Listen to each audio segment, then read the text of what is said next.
नमस्कार, मैं आदित्य प्रकाश। भगवान राम जब अयोध्या वापस होंगे तब कैसी सजी होगी अयोध्या, या कैसा होगा उस समय का भारत। क्या राम जी ने कभी कल्पना भी करी होगी कि एक दिन ऐसा आएगा जब उनके नाम पर पर्यावरण के साथ खेल खेला जाएगा। कहा जाता है जब भगवान राम अयोध्या वापस आए 14 वर्ष बाद रावण का वध करके, तब अयोध्या का दृश्य कुछ ऐसा होगा। धरती पे मानो स्वर्ग उतर आया हो, हर घर दीपों से जगमगा रहा हो, हर गली में फूलों की वर्षा हो रही थी, हर मन में अपार प्रेम और गर्व उमड़ रहा था। लोग नाच गाकर अपने मर्यादा पुरुषोत्तम का स्वागत कर रहे थे और सारे खेत झूम उठे थे। सारे फूलों ने कलियां खिल गई थीं और हवाओं में प्रेम की महक हो गई थी। यही क्षण था जो आगे चलकर दिवाली का पर्व बन गया। कल्पना करो, हवा में चंदन की सुगंध, घरों में दीपक की रोशनी, नदियों पर तैरते दीपक, हर व्यक्ति के चेहरे पर वो सुकून कि अब न्याय और धर्म फिर से लौटा है। वो भारत, एक ऐसा भारत जहाँ राम के नाम के आदर्श जिए जाते थे, सिर्फ नाम से नहीं बल्कि कर्म से।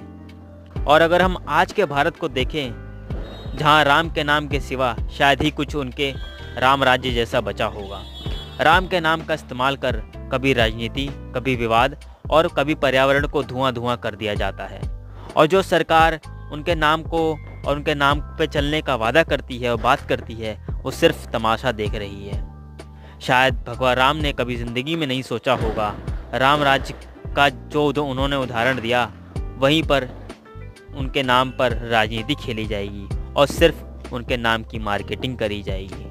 दिवाली तो खत्म हो गई, पर पूरे दिल्ली को धुएं का चंबर बना गई।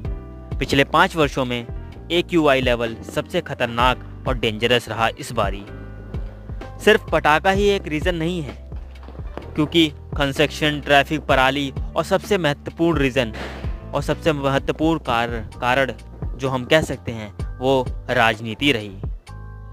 जिस पॉल्यूशन का सॉल्यूशन होना चाहिए, उस पॉल्यूशन पर सिर्फ हो रही है तो राजनीति। इस बीच दम तोड़ रहे हैं हम जैसे साधारण लोग। तो उठो, जागो और चैनल को सब्सक्राइब करो और वीडियो को शेयर करो, क्योंकि अब शायद हमें एक एक व्यक्ति को जोड़ना होगा और जगाना होगा, तभी शायद से हम कभी एक राम राज्य जैसा पुनः भारत बना पाएंगे।